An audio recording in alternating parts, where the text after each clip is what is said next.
본문은 참 많은 논란을 가지고 있는 방언에 관한 것, 그리고 예언에 관한 내용을 우리에게 소개해 주고 있습니다. 우리가 오늘 이 본문을 대하기 전에 먼저 좀 생각해야 될 것은 이 단락이 방언에 대한 은사, 그러니까 방언의 은사가 무엇이고 방언이 어떤 것이며 예언이 어떤 은사인가를 이야기하는 것에 주 초점이 맞춰져 있는 것이 아니고, 지금 이 이야기가 나오는 것은 무엇입니까? 더 큰 은사가 무엇인지를 설명하기 위하여서 지금 방언이라는 것과 예언이라는 것을 예로 들어서 두 가지를 대조하고 비교함으로써 지금 더 큰 은사가 무엇인지를 가르쳐 주기 위한 맥락 속에서 주어지고 있다는 것을 기억하면서 이 본문을 대해야 합니다. 그래서 1절을 시작하면서 더 큰 은사가 결국 무엇입니까?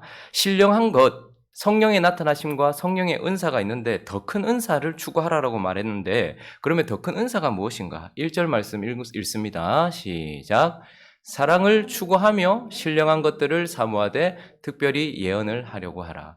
자, 큰 은사, 더 큰 은사는 무엇인가 하면 사랑이 담겨 있는 은사, 사랑을 가지고서 사용되는 은사, 사랑을 추구하면서 사용되는 은사가 더 큰 은사다라고 말하고 있고, 또 더 큰 은사가 무엇이냐 하면 방언보다 예언이다, 이렇게 말하고 있는 것입니다. 자, 그러면 왜 방언보다 예언이 더 큰 은사라고 말하는지 오늘 본문을 통하여서 우리의 초점은 무엇이 더 큰 은사인지를 살펴보는 것임을 기억하면서 한번 들어가 보도록 하겠습니다. 자, 그러면 먼저 방언과 예언, 첫 번째 우리가 살펴볼 것은 방언은 무엇이고 예언은 무엇이냐 하는 것입니다. 자, 방언이란 2절 말씀 한번 읽어보겠습니다. 2절 시작. 방언을 말하는 자는 사람에게 하지 아니하고 하나님께 하나니 이는 알아듣는 자가 없고 영으로 비밀을 말함이라. 방언에 대한 정의를 간략하게 우리에게 말해주고 있는데, 방언은 먼저 누구에게 하는 것입니까? 하나님께 하는 것입니다. 방향이 하나님께 하는 것입니다. 여러분, 방언도 말이고 예언도 말이에요. 그런데 지금 방언은 하나님께 드리는 말이다라고 말하고 있고, 그리고 또 하나, 하나님 사람에게 하지 아니하고 하나님께 하나니 또 이는 알아듣는 자가 없고 영으로 비밀을 말함이라, 이렇게 말합니다. 그러니까 방언이란 또 무엇입니까? 자신의 영으로서, 자신의 영이 중생받은 자신의 영이 성령을 의지하여서 비밀스러운 여러 가지 말, 그러니까 잘 알아듣지 못하는 말일 수도 있고 알아들을 수 있는 외국 말일 수도 있겠지만, 어쨌든 자신의 영이 성령을 의지하여서 하나님을 향하여서 간구하고 있는 기도를 말하는 것입니다. 방언에 대한 논란이 참 많습니다. 방언이 구원의 지표라고 말하는 사람들도 있고, 방언이 성숙의 지표라고 말하는 사람들도 있고, 방언은 외국말만 포함하고 있다고 말하는 사람들도 있습니다. 그래서 그 모든 근거가 사도행전에 사도들과 그 120명의 사람들이 성령을 받았을 때에 난곳 방언으로 말함으로 말미암아서 거기 있었던 모든 사람들이 다 자기의 난곳 외국말로 알아들었지 않느냐라고 말하면서, 방언이란 지금 있는 방언들은 다 마귀 방언이고 다 잘못된 것이고 다 심리적 요인에서 나온 것이고, 오직 알아들을 수 있는 이 땅에 있는 외국말만 방언이라고 말하는 사람이 있습니다. 저는 그런 것에 반대합니다. 왜냐하면 만약에 미국 말이라든지 영국 말이라든지 혹은 스페인 말이라든지 이런 이 땅에 있는 외국인의 말만을 여기서 말하는 성령의 은사인 방언이라고 말한다면, 이 방언은 성령의 은사라기보다는 특별한 은총이라기보다는 오히려 일반 은총일 것입니다. 왜냐하면 그렇게 되면 그런 방언을 받기 위해서 굳이 하나님께서 선물로 주시지 않고 내가 외국말을 공부하면 되는 거예요. 방언을 하기 위해서 내가 영어를 공부해서 얻는 것도 외국말만 알아들을 수 있는 번역이 가능한 외국말만 방언이라고 말한다면, 그것은 특별 은사라기보다는 일반 은사인 것입니다. 그리고 통변 또한 그 외국말을 배워서 통변하는 것이니까 결국은 일반 은사가 되는 것이죠. 이런 방언의 은사를 받기 위해서 그러면 예수를 믿지 않는 사람들도 방언의 은사를 가지고 있다라고 밖에 말할 수 없는 것입니다. 외국말을 하는 사람들은 다 방언의 은사가 있다라고 말할 수 있겠죠. 그래서 저는 거기에 반대합니다. 외국말도 들어갈 수 있다라고 저는 생각을 합니다. 그러나 알아들을 수 없는 혀의 소리, 이것을 방언이라고 말하는 것입니다.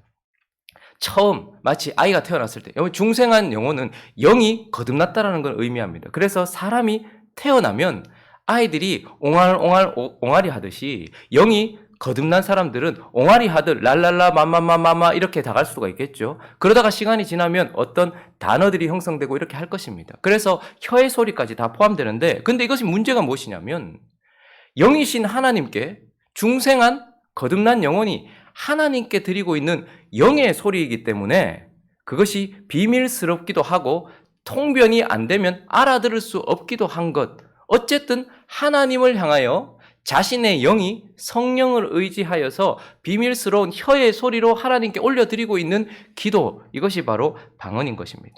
그래서 방언을 정의해 본다면 개인의 영이 하나님께 자신의 유익과 자신의 마음을 하나님께 올려드리면서 구하고 있는 기도, 그 말을 방언이라고 할 수 있죠.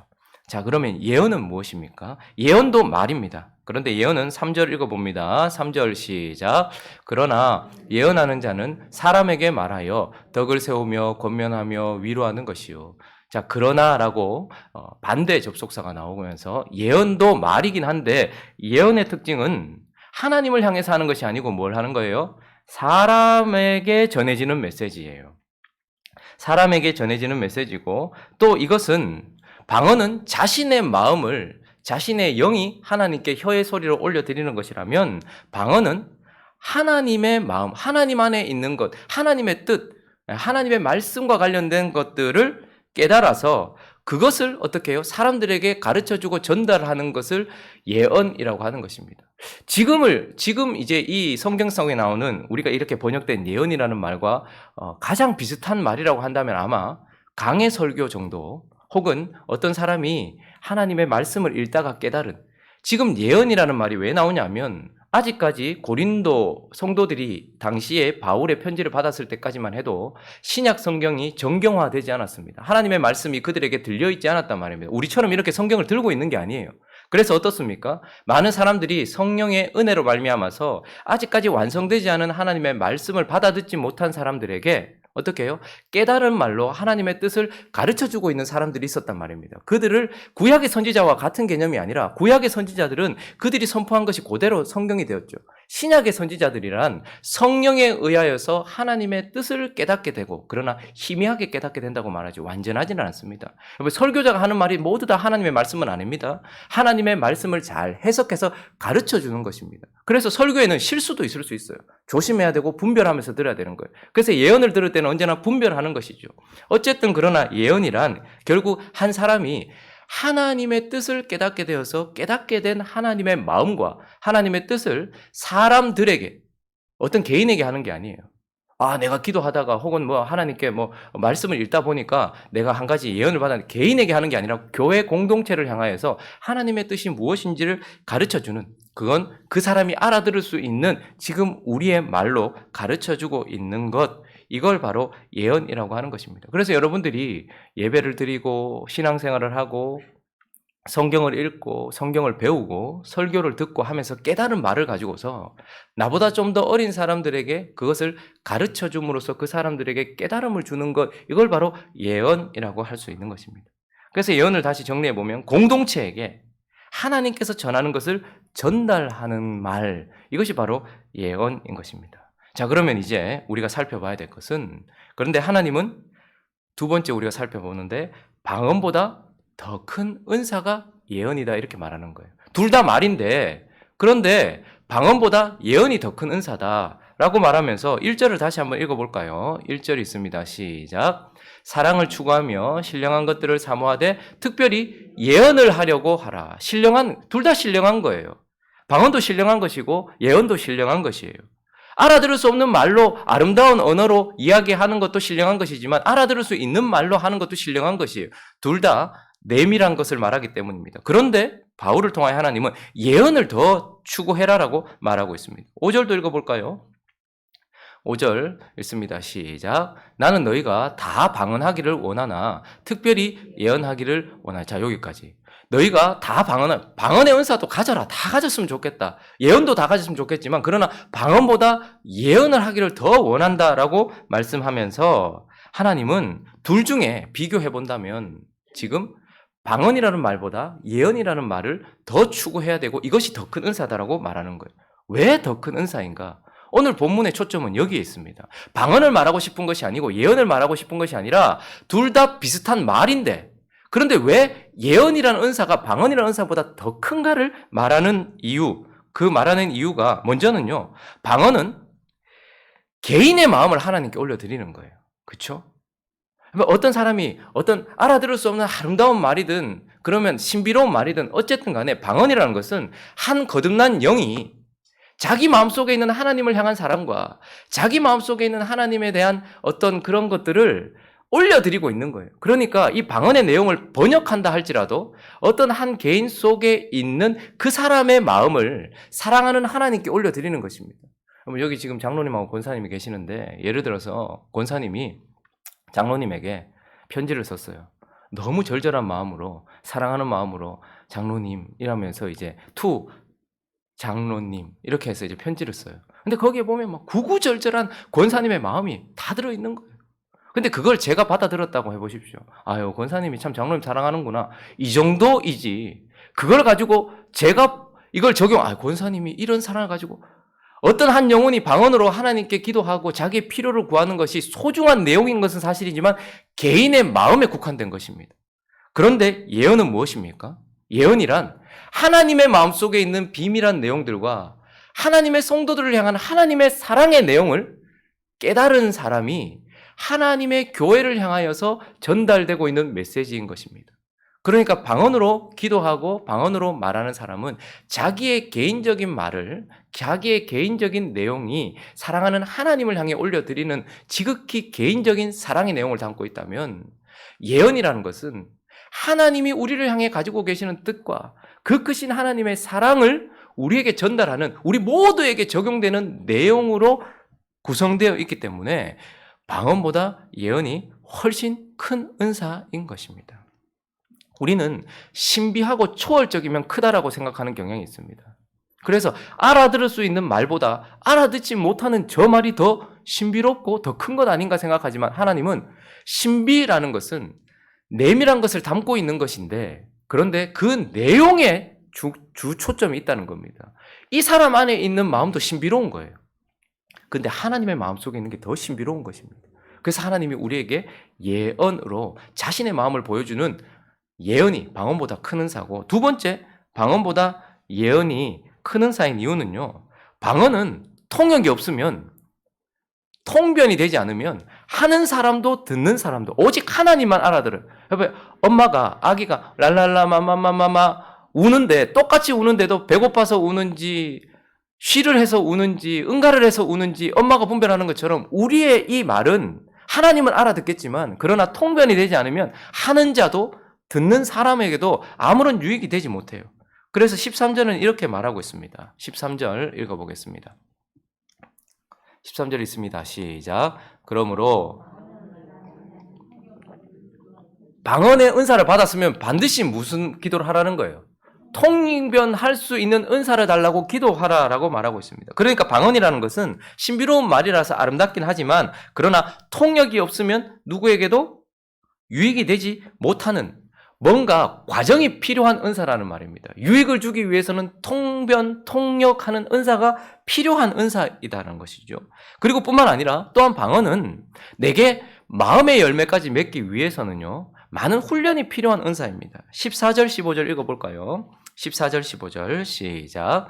내가 만일 방언으로 기도하면 나의 영이 기도하거니와 나의 마음은 열매를 맺지 못하리라. 그러면 어떻게 기도할까? 내가 영으로 기도하고 또 마음으로 기도하며, 내가 영으로 찬송하고 또 마음으로 찬송하리라. 그럼 이게 무슨 말입니까? 우리 교회 안에도 방언으로 기도하시는 분들이 개인 기도할 때, 통성 기도할 때 방언으로 기도하시는 분들이 있고, 저도 방언으로 기도합니다. 그런데 그 방언 중에 저는 많은 다른 언어들을 계속해서 배우게 되었어요. 그런데 처음에 방언으로 기도할 때 참 큰 유익이 있습니다. 그렇죠? 그 유익이란 내가 알지 못하는 것에 대하여서 어떻게 해요? 깨닫게 되기도 하고, 그런데 방언으로 기도할 때에는 자기가 기도를 2시간, 3시간, 처음 방언 받으면 너무 좋아서 2시간, 3시간 기도하고 막 기도를 많이 해요. 그런데 문제는 무엇이냐면 이 방언이 영의 언어란 말입니다. 내 영이 기도하고 있는 것이란 말입니다. 그러니까 자기가 막 쏟아내면서도 여기서 방언으로 기도하면 나의 영이 기도하거냐. 나의 마음은 열매를 맺지 못한다. 여기서 마음이라는 단어는 생각이라고 번역하는 것이 훨씬 낫습니다.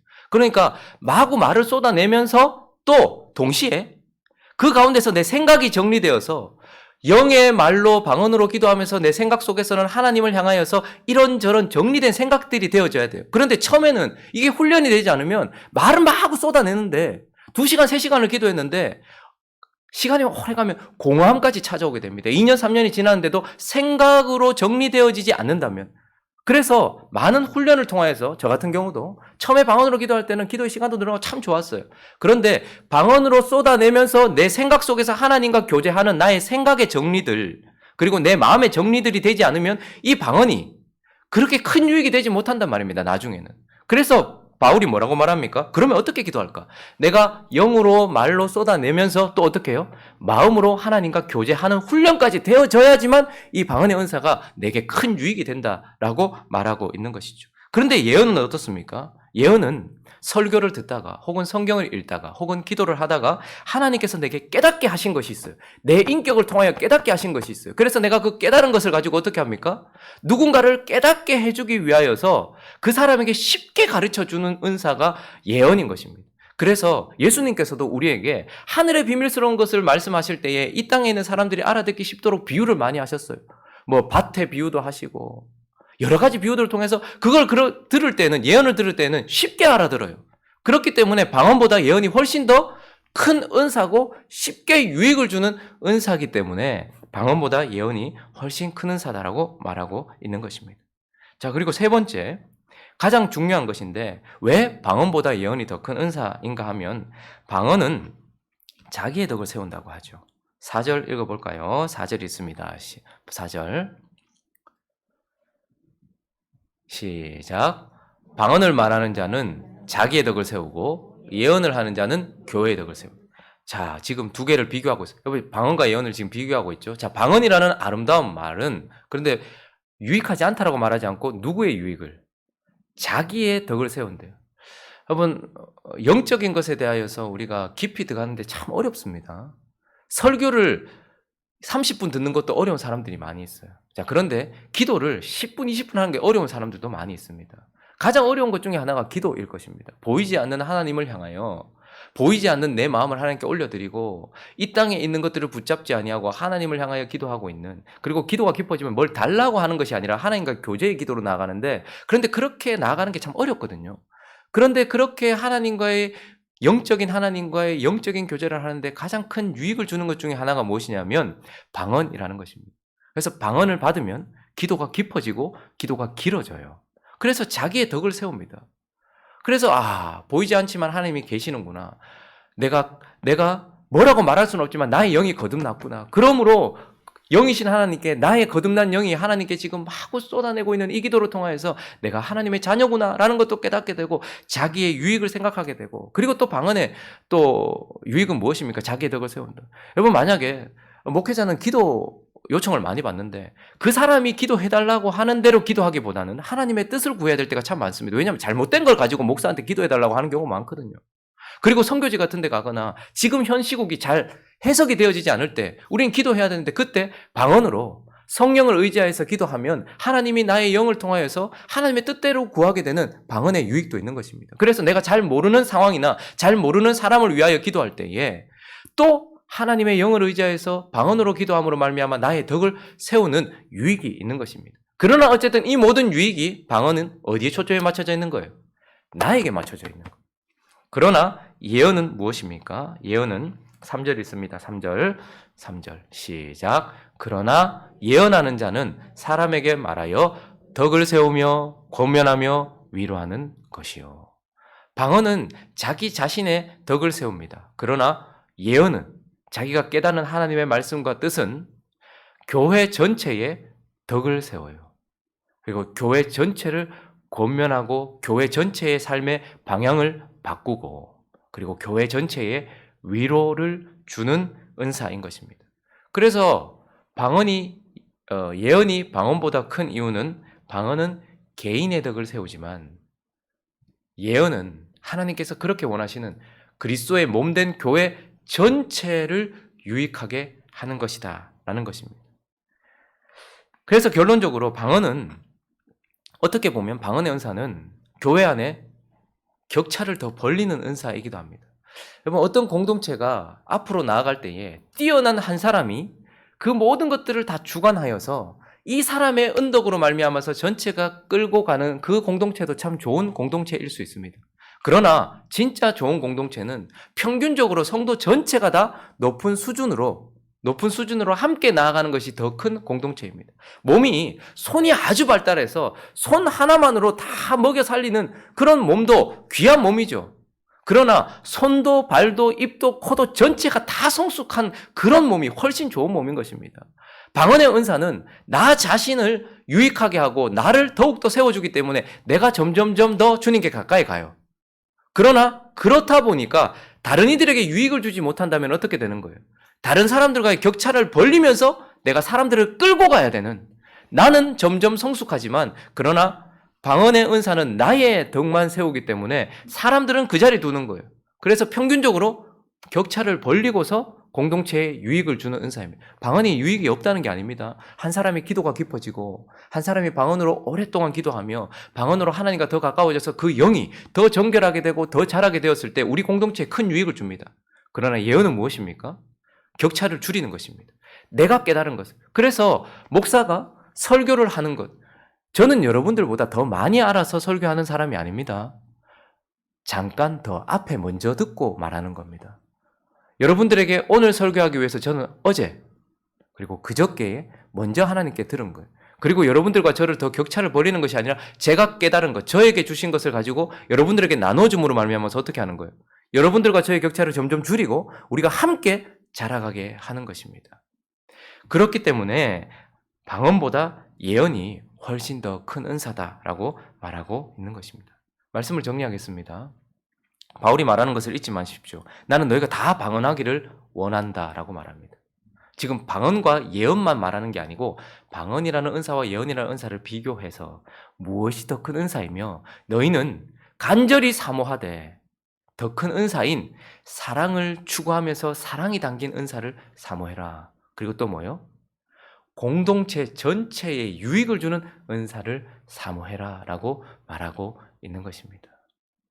어떤 은사를 하나님께 구할지 오늘 이 아침에 기도하시면서 하나님, 나 하나 자라며 주께 가까이 가는 것도 중요하지만 나로 말미암아 우리 모두가 다 같이 함께 가까이 갈 수 있는 더 큰 은사, 예언이 아니라 예언과 같이 교회 전체에 덕을 세우고 유익을 주고 그리고 교회 전체가 함께 하나님께 가까이 나아갈 수 있는 이런 은사를 사모함으로 말미암아 우리 모두가 주께 자라가는 그런 행복한 우리 교회 되고 우리 개인이 되기를 예수 그리스도 이름으로 축원합니다.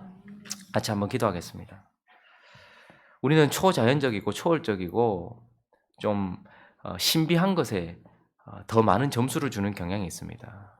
자기가 깨달은 그것을 평범한 언어로 말하는 것보다 우리가 알아듣지 못하는 신비한 언어를 말하는 방언이 훨씬 큰 것 아닌가 생각하기도 합니다. 그러나 더 큰 은사는 결국 유익을 주는 것이고 하나님의 뜻과 관련된 말씀과 관련된 은사 그리고 개인이 아니라 공동체에 주는 유익이 많은 은사, 사랑이 담긴 은사라는 것을 기억하면서 행복한 우리 교회가 다 방언하기를 원합니다. 개인적인 유익을 추구할 수 있는 은사가 있기를 원해요. 그러나 공동체 전체를 세워주는 예언과 같은 그런 큰 은사를 사모하는 교회 될 수 있게 해달라고. 그리고 이 지역에 있는 교회들과 이 땅에 있는 교회들이 신령한 것을 드러내는 신비한 공동체 되어지고 더 큰 은사 추구하는 공동체. 그래서 세상에 있는 것으로 세상을 섬기는 것이 아니라 하늘의 것으로 세상을 섬기는 공동체 될 수 있게 해달라고 우리 그렇게 같이 한번 기도했으면 좋겠습니다. 기도합니다.